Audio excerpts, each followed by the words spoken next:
tidak sependapat merevisi kanun LKS ini dalam konteks MPU Aceh mendesak DPR Aceh agar lebih fokus kepada perbaikan kelemahan dalam kanun terlebih dahulu, ketimbang diharuskan mengembalikan bank konvensional ke Aceh.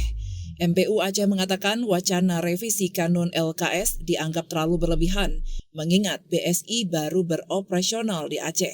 Gangguan yang dialami oleh BSI beberapa waktu lalu merupakan bagian terkecil dari lembaga keuangan. Mengatakan bahwa tidak sependapat merevisi kanun LKS ini dalam konteks sekarang. Tapi kita ingin biarkan dulu kanun ini berjalan beberapa tahun ke depan. Nanti baru kita evaluasi. Kenapa kanun LKS ini baru berjalan langsung kita evaluasi? Error yang terjadi di BSI itu adalah bahagian terkecil daripada yang terkait dengan lembaga keuangan, dan itu teknisnya bukan hanya karena di Aceh, tapi itu secara nasional.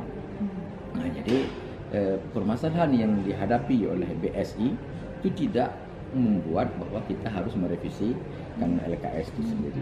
Nah, alternatif bagi masyarakat itu luar biasa banyaknya.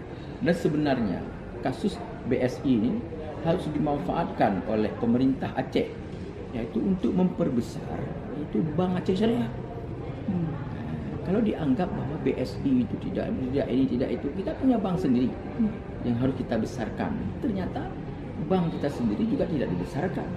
Jadi kalau kita lihat hal-hal yang seperti ini, maka tidak produktif yaitu untuk merevisi kanun LKS.